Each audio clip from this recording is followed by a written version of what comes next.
All right, so we're gonna have some fun with the tech on the slides. I'll just do this without it then. So while they're figuring this out, hi, I'm Jake Hoffberg. I'm the CEO of Regenerative Industrial. And our company, what we do is we engineer and commercialize waste to value technology. So our company is about 14 months old, but our team has got decades of experience doing waste to value systems. And when we get some slides up, we'll see some fun pictures of our team. But we're proud to say that we are a Washington business and we're a family-owned business. So this business was started thanks to me and my dad over here, and we made a $500,000 investment into this company to capitalize it and run this company for the past year. And I'll tell you really, I guess it's funny looking back, but how we got started into this is from 2020 to 2025, I had a different career, and I was in investment banking. And my job was to help early stage companies raise capital. And through those 5 years, helped about 24 companies raise $100 million through regulation and crowdfunding. So we were taking $500 minimums from unaccredited investors over the internet in a brand new way of raising money. So I got to work with all kinds of companies, none of which were enterprise software. The companies I got to work with were things that were very, very difficult to finance. It was mining, material science, manufacturing, medical devices, super drugs, all kinds of stuff that has complicated regulatory pathways, difficult technical problems to solve, hard go-to-market issues, and usually pretty capital intensive. Oh, and by the way, they were never something super sexy like AI, right? It was always something that was not in cycle and there wasn't a lot of money for it. But one of the financings I did was for waste asphalt shingles recycling plants. And so this was a bunch of ex-Canadian oil sands guys who, when oil was negative 37 for like a day, managed to buy a facility in Utah called the PR Spring. It's a $100 million facility that was going to be this magical, thing, and I think they bought it for like $4 million on that day. So for a song. And I love the idea of the business where you would get paid to take the feedstock, recycle it, and then on the other side, a public buyer had an incentive to buy it from you because they had renewable recycled content mandates. And so as soon as I saw that, I was like, damn, that's a great idea. Because one of the big challenges with materials businesses or commodities businesses or mining companies or minerals, whatever you want to call it, is, as many of you guys are maybe now aware of, building mines takes an extraordinary amount of effort and time to do. Just the permitting alone can take a decade or more, much less having to actually build a mine and getting that to cash flow. So when we hear about China's dominance in the materials sector and how they have all the minerals, all the refining capacity, and even President Trump could give you the golden ticket and say build mines today, it's still going to take years and years and years to actually get those materials online and get the refining capacity to do anything with them. So what's really great about a waste to value business is what we're saying is we already have everything that we need right now today in America, and it's just sitting in the trash pile. And I'd like to say that we don't have a carbon problem, we have a waste problem. It's not about carbon, it's about what we're doing with the carbon and where we're getting the carbon from. And if we could do a better job of, instead of treating carbon like an environmental pollutant, but treat it as an industrial input, I think we could have a lot more productive conversations of how do we, get the holy grail, which is how do you save the environment and save the economy at the same time. Because at least here in Washington State, we do believe that we can do that. That through environmental leadership can become economic prosperity. But if we look at the past 5 years, Washington has probably passed more climate and building and other regulations than most states pass in a generation. And how's that really working out for us? Well, from 2019 to 2024, we've led the nation in manufacturing job losses. We have the highest cost of living in the Pacific Northwest, as it's increasingly unaffordable to live. New regulations strangle innovation, and especially construction projects, and it's getting harder and harder to build anything. So it's quite ironic that here we are trying to have a waste value business that's good for the environment in a state that is politically oriented to want these things, but they're the hardest people in the world to do business with. So we believe that the problem is not technology, the problem is not market, the problem is not talent, the problem is leadership through policy. And that what we need is we need a harmonized, organized policy framework that isn't changing every 3 years to 5 years when people need to make investments over 10-year periods of time to make their CapEx cycle work. That if we can use the power of Washington State procurement to make a market and buy these recycled and biocarbon products, that is going to create the foundation for a solid public-private partnership that allows private capital to come in and finance early stage companies that are still proving out their technology, still proving out their business model, and getting them up to commercial scale. Because if you look at Washington over the past 40, 50 something years, a lot of money goes into R&D, and a lot of money goes into scale-up infrastructure, but there's this big wide valley of death right in the middle where no one wants to spend money. So I think we know that we've had since I think 1979, we were the first state to pass the Clean Air Act. So there wasn't a federal, I think, at the beginning of the decade, right? And this was a really big shift in the wood industry because we went from sawmills basically just burning everything, who cares, to we had a law that says you can't do that, you gotta do something else. And this was really the beginning of how do we convert wood into energy. And this was the primary R&D focus that Washington State has spent a significant amount of money on. And then as you go on, we get into the oil embargo, and this is the impetus for why sustainable aviation fuel. Turns out the US Navy was the person or the party that wanted it because after we had an oil embargo with Iran, who cares if SAF is 6 times the price of normal gasoline and jet fuel? You just need it to run your ships and run your planes.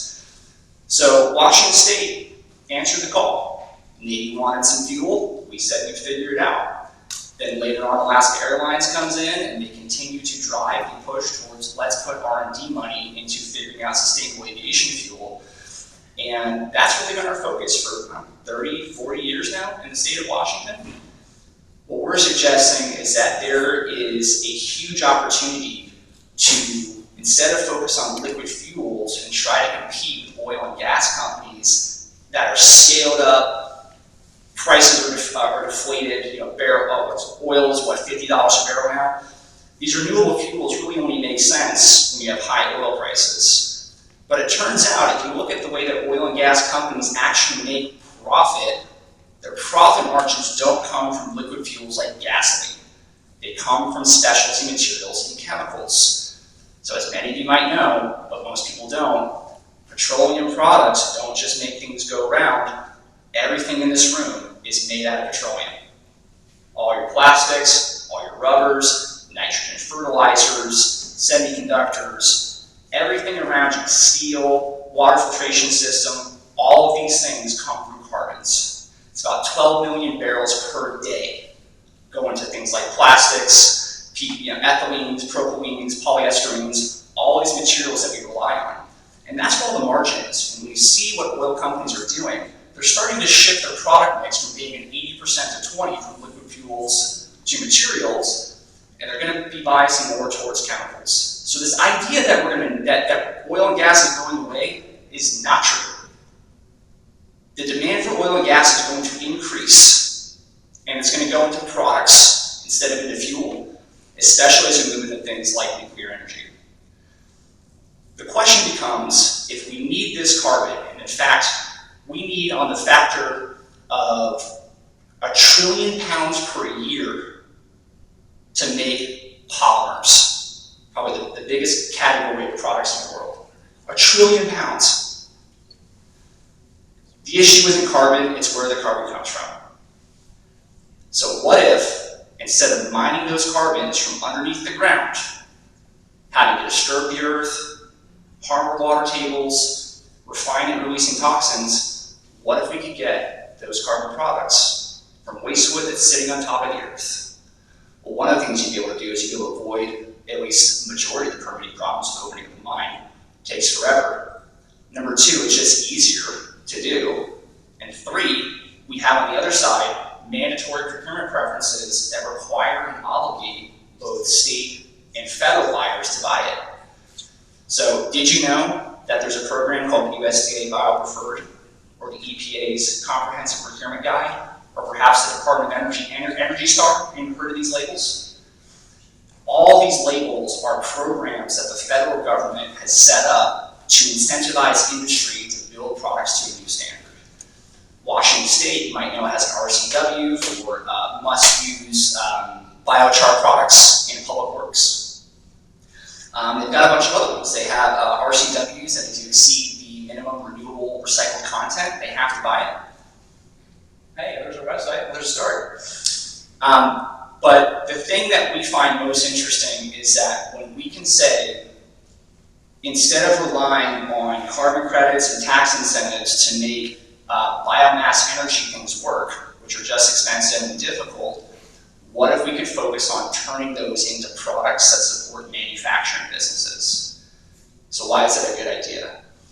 For one, the economic impact is significantly larger than focusing on liquid fuels. You look at a large sustainable aviation fuel facility or any kind of large chemical plant, you're going to get a lot of economic activity during the build-up. Maybe they'll spend $1 billion, $2 billion constructing it, but they don't create a lot of jobs, right? However, if we can turn our waste wood into carbon materials and chemicals, and those become inputs for manufacturing businesses, that's how we're going to get to doubling our manufacturing base. That's how we're going to get to meeting our climate goals. That's how we're going to get to getting out of this budget deficit. That's how we're going to clean our water. That's how we're going to fix our soil. That's how we're going to bring the rural and the urban groups together. That we don't have to sacrifice the environment for the economy. We don't have to sacrifice the economy for the environment. We can organize our economy around the environment and regenerate the environment because it produces wealth for our people. And if we can stay focused on that, that the point is not to just extract one way from the earth and then export it in the form of pellets, where they burn it in Korea or the Philippines or in a Drax factory, or we're using it internally to feed our people, to create textiles and clothing, to create medicines, to create products, and create the next generation of technology companies. That is how we move into the fourth industrial revolution and become leaders in the space. And in the same way that Silicon Valley was built off the back of silicon semiconductors, I like to call the BDO Zone Biocarbon Valley. And this will be the next $1 trillion entrepreneurial ecosystem if we can stay focused on treating biocarbon as a material that we can use to build with instead of an environmental liability. For example, most people don't know this, but silicon does not appear in nature normally. It's called silica, or sand, right? Sand is one of the most abundant resources on the face of the earth, but if you want to use sand or silica for silicon semiconductors, you need to purify it. So you need to have silicon that is called 11.9, which is 99.9999999% pure. So you need an extremely high purity in order to transform regular sand into silicon semiconductors that have birthed modern society as we know it.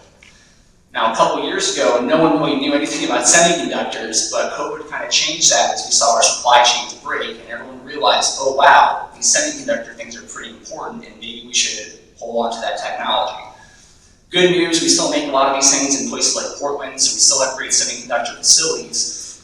But when we think about the next generation of materials, perhaps you've heard of things like graphite, or graphene, or carbon nanotubes, or you've heard some of these other hard carbons like antimony, or gallium, or germanium, all these being restricted by China. What if we could get all those types of materials from plants? That's what Biocarbon Valley is about. It's about how can we build a consistent supply chain with high purity biocarbons available at scale so that manufacturers will move their business to Washington to get access to the unobtainium, if you will. Now, one of the interesting things about using carbon from biomass is it is a lot more pure than something you mine from the earth. So if you think about it, if you pull up petroleum, natural gas, coal, graphite, any of these things from the ground, it's going to have a lot of contamination inside of it. It's going to have heavy metals, lead, arsenic, cadmium, a bunch of other stuff. But like we said, you need a pure substrate to make high-end products. One of the nice things about Washington is that we're in the Cascades, and the Cascades have softwood, and softwood is a low ash content wood versus hardwood, which is you're going to have more mineralization. So when we process softwood like Douglas fir or hemp fir or cedar, we wind up with a substrate that is 99.95% pure by default, less than 1% ash. And if you want to make battery grade carbons, you need a product that's 99.95% pure. So you don't need 11.9 carbon, you need like 3.5 carbon to do that. And most people, when they're processing wood and making things like biochar, they mostly think about the agricultural markets. And this is what makes this so difficult. Biochar is a great soil amendment. You can put carbon back into the soil. It allows you to hold on to more nutrients. You're not constantly having things run off into the watershed. It's an amazing tool that every farmer should use, every forest should use, every dairy should use, every municipal solid water treatment facility should use. Anything that you would consider ecosystem services, wood can provide. And the difficult part about monetizing things like ecosystem services is we try to pay for it using ethereal carbon credits when instead we can make actual physical carbon products and have that back the credit. So if we just took the existing appropriations and budgets we already have to buy imported carbon products and just redirect it to locally produced carbon, we could use at no additional cost to the state those funds to not just increase compliance, but create a marketplace that allows compliance to happen.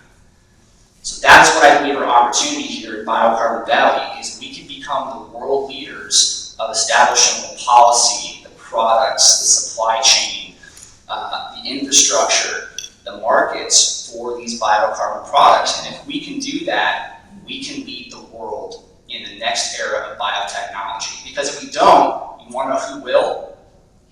China is right. Because China, for the last 20 years, has had a national plan for biotechnology, and America does not. And we haven't. But if we look at where can we realistically compete against China, we cannot out-China China. We cannot do a race to the bottom against someone who's 50 years ahead of us. We have to move to the next stack, the next group of IP. And if you look at what is the very, very, very, very, very, very best molecule or material to build with, it is carbon, period. Carbon is, by the way, every one of you is a carbon-based life form. Everything in here has carbon, right? The universe that we live in runs on carbon, and what makes carbon amazing is I think it's the only molecule that can bond to itself. So carbon bonding to itself means you can have super, super lightweight and strong molecule chains that can theoretically extend forever. So what can you make with these things that we're excited about? So our first line of products, like I said, is focused on ecosystem services. So what does that mean? So that means we're transforming waste wood into products that deliver things that our utilities would normally pay for. So if you think about our forests, one of the biggest challenges, like we've all talked about, is how do you bring out the softwood? Because hauling that stuff winds up being more costly than really anything else. So one of the things we've talked about with our team is, well, why don't you just chip it? Turn the slash into chip and just spread it out onto the soil. Why don't you do that? Well, the issue with doing that is you get nitrogen leaching. So you get too much chip on your land. The nitrogen gets sucked in or it gets sucked out, one of the directions. But the point is, if you just leave chips on the ground, you're going to destroy the soil and you're going to wind up creating a fire hazard. But what if you could neutralize the pH of that slash? You could treat it, turn it into a compostable item, and use that as part of the reforesting process. Now, as logs are getting cut and the slash piles are getting piled up, all you have to do is chip it, spread it, neutralize it, and that becomes the basis for your next rounds of planting, which means you would both reduce the fire risk of those stands, and you'd have no net loss of carbon in that forest. And in fact, you'd have a substrate that would allow the regrowth to happen faster. Why? Because when you use pyrolysis, which is what we're using, versus gasification or combustion, so combustion meaning you burn it in the presence of oxygen, and pyrolysis meaning you have no oxygen, you get three really amazing products. So the first we talked about is carbon. You get something called biochar. Most people have heard of biochar. People have tried to sell it. It's a really small market, and most farmers don't really want to pay a lot of money for it. But what most people don't realize is there's another liquid product, two of them actually. One's called wood vinegar, and the other's called pyrolysis tar, or wood tar. Most companies that do pyrolysis fail because they don't know what to do with the chemicals that come off of it. In fact, where we're located is at the site of the former Onalaska Wood Energy Project, which, if anyone's been around, came from some allowance money in 2013, and they set up in Onalaska, and within 18 months they were shut down and had about a $2 million EPA cleanup site with 100,000 gallons of wood vinegar that they were just dumping directly into the watershed. Awesome, right? There's another company called Charn. They have mobile units where they pyrolyze wood, and then they're going to just inject the oil back into the ground. I think that's a real dumb idea. But otherwise, most people just try to burn it. They just try to burn that oil for energy. It turns out that chemical is the most valuable product that we make. And when you can monetize the chemicals that come out of that, that allows you to sell the biocarbon, the biochar at a price that we can't get an adoption rate with farmers. We can get it in agriculture, we can get it to municipal water supply. We can compete with China on that product here locally. So let me talk about the other two products. So one is called wood vinegar or liquid smoke. Now, who here has seen after a forest fire, things grow really, really fast? Anyone know that happens? So the reason why is because of a hormone that gets released called charotenoids. And charotenoids are in the wood vinegar.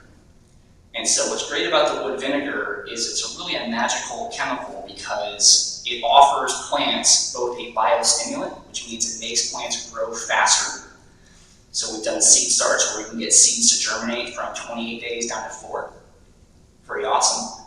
So if you're doing crop starts and you want to figure out what's going to start your window, the wood vinegar can help all those things grow sooner and grow faster. The other thing it can do is it can act as a natural fungicide and pesticide.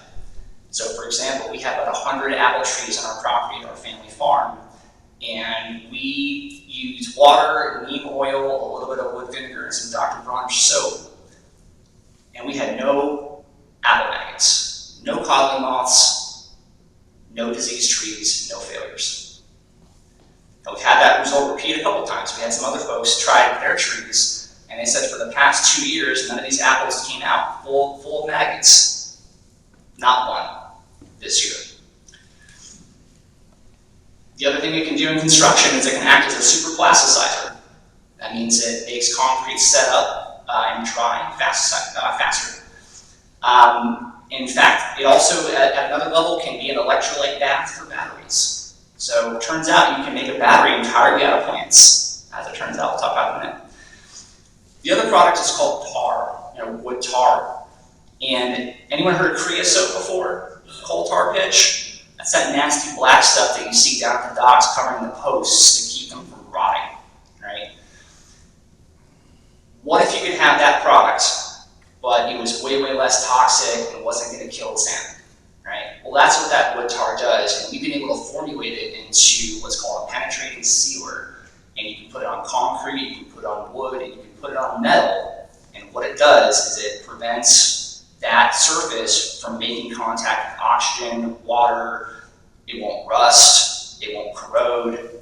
It's amazing. So right now we have C-SPAN up in Victoria, BC, largest privately held container ship company in the US, I guess North America. And they have told us that it's the best performing product they've ever used.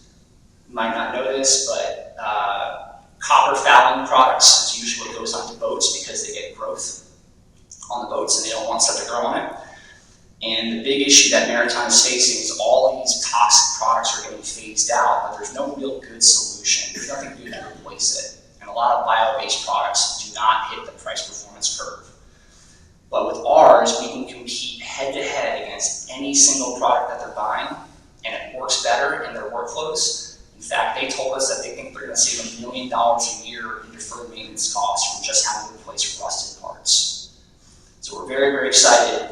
We're in early negotiations, but so the product that is typically taken pyrolysis companies down turns out it's our most valuable product, and it's something that is uniquely suited for maritime applications. So everything on our coastal area that is exposed to corrosive environments, it can go there.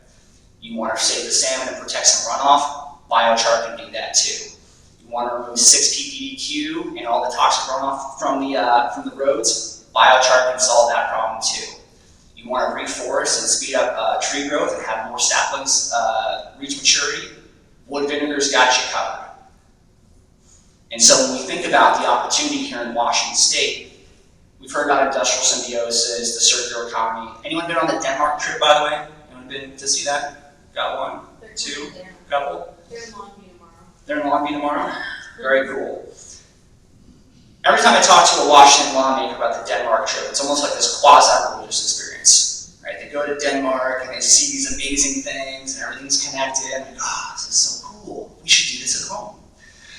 And one of the challenges with the Danish model, and really any kind of circular economy, is it requires overcoming two pretty big problems. So the first problem is the cold start problem, right? If you have a bunch of businesses that require another business's waste stream for their process, how do you actually get that thing started? It's very difficult. Someone has to go first, right? And no one wants to go first because no one wants to take the financial risk of going first. But let's say you do get the circular economy set up and you can get industrial symbiosis moving. You now have a second problem, which is fragility. If one node goes down, it takes everything else with it. Why? Well, the reason why is because most of those businesses don't have an alternative use case for that waste stream. They're locked into a single product stream. And this is what we've seen happen here in the wood industry as well. Think about pulp and paper, right? All that stuff went into the one node that could take that stuff at scale. But once that collapses, there's no other industry for the wood products to pivot into and recover any kind of marginal value with it. Biocarbon solve that problem because it gives you a better platform material. Because anything you can make out of oil and gas, you can make out of plants. So when we think about EPR, a lot of the laws we have here that are going to require just different ways that we think about waste, a lot of these systems are doomed to fail because they don't have the proper base layer set up. So think about paper and packaging, think about textiles, think about glass, think about rubber or tires or any of these things that Washington wants us to start recycling more and making producers pay.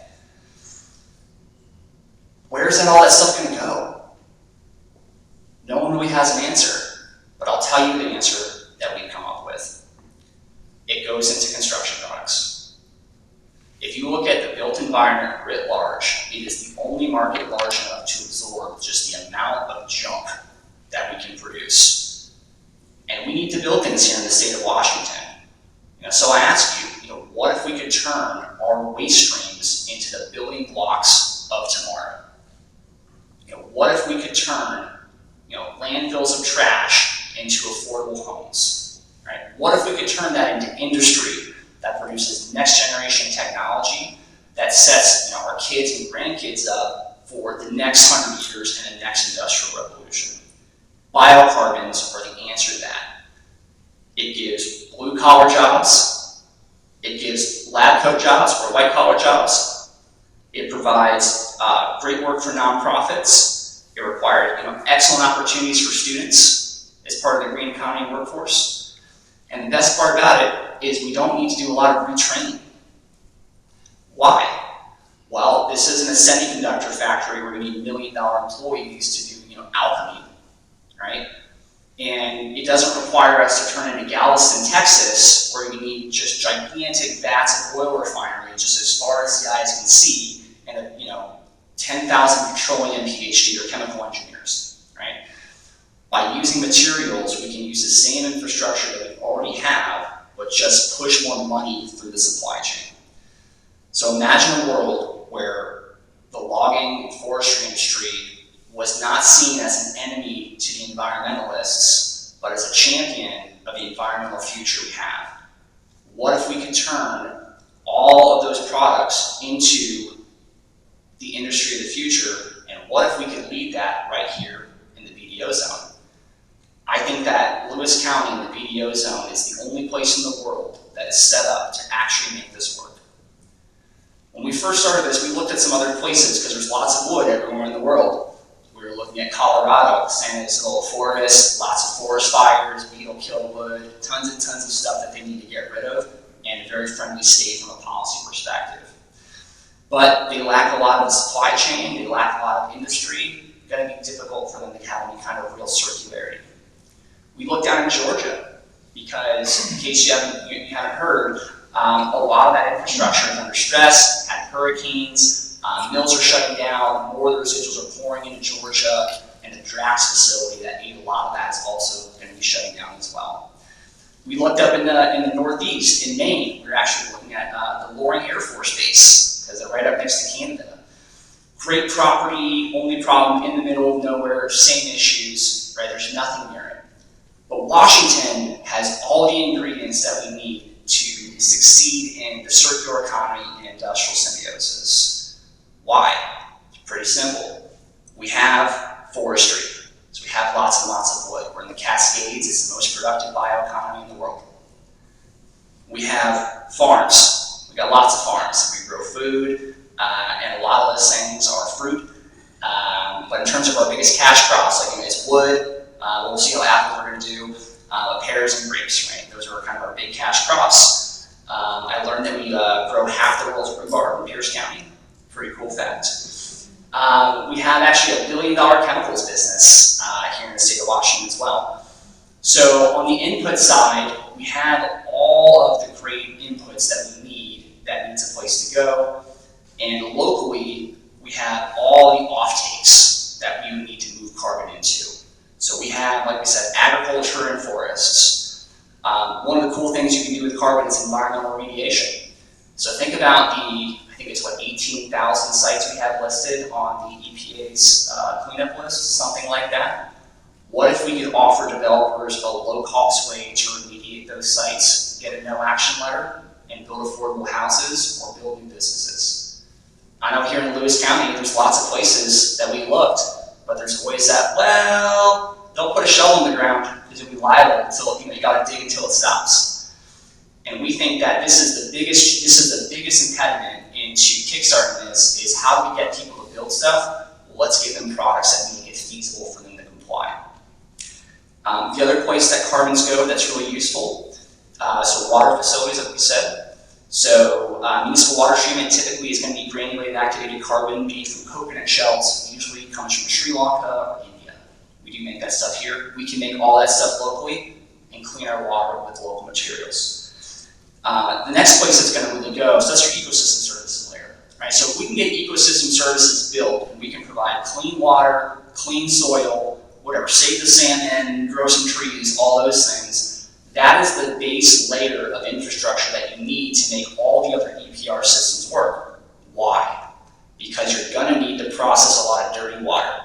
You're going to have a lot of discharge that comes out of those facilities, and you're going to need carbon to trap all of those contaminants and prevent them from going back into the environment.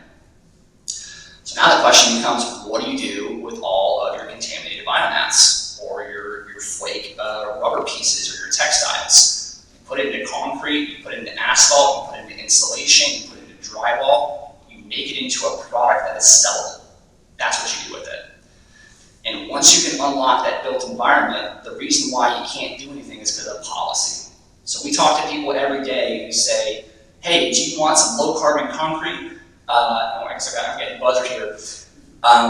The issue is policy, right? And we need to have a way for people to build things compliantly and not have to risk everything that they have to pour a new type of concrete for that house they're trying to build. But the last thing that we're really excited about is the future of energy. So we talk a lot about AI, we talk a lot about power, and now batteries are starting to become part of the conversation. So like I said, you can actually make batteries out of plants. And one of the things that we're working on right now is turning our biochar into something called conductive carbon black, otherwise called super P, and then going all the way to graphite. So you might have heard about graphite on the news. It's one of the biggest pieces, one of the biggest components of batteries. Just to give you some scale, Tesla needs 66,000 tons of graphite every single year. So that's about 123 million pounds. Every 1,000 pounds of wood, you can get about 200 pounds of graphite out of after you process it. That means that the 600,000 bone-dry tons of available biomass here in the BDO zone could fill Tesla's entire unit for graphite. Pretty crazy when you think about that. So that's what we're working on here, is starting out with ecosystem services. We're looking to work with municipals, with farmers, with orchards, with nurseries, with municipal water facilities, and we want to help repair the soil, clean the water, and show immediate results in the agriculture markets. Sort of layer 2 is starting to get into concrete, asphalt, and building products, and then layer 3 is going to be energy storage and batteries.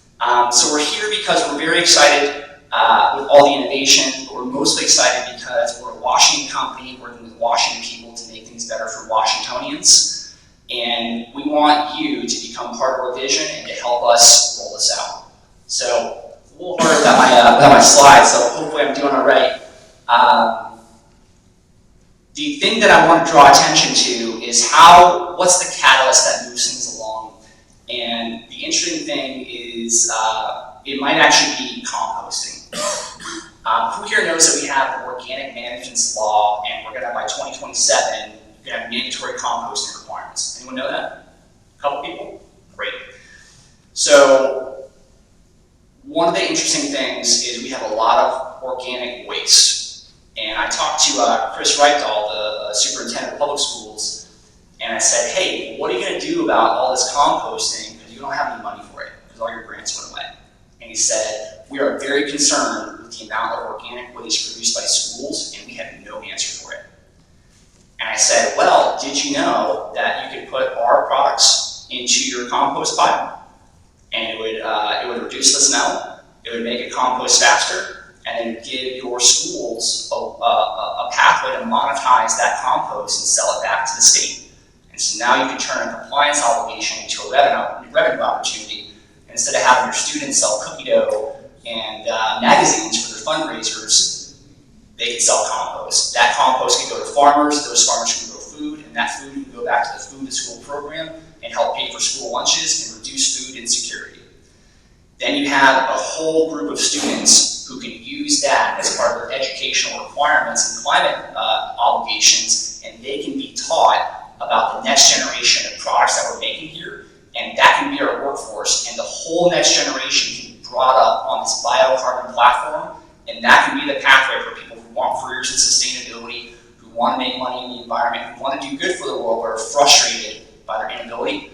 And I think that is our opportunity here in 2026 and 2027, is how can we partner with our schools, how can we partner with our utilities, and how can we partner with our manufacturers to turn the compliance obligations into a revenue opportunity.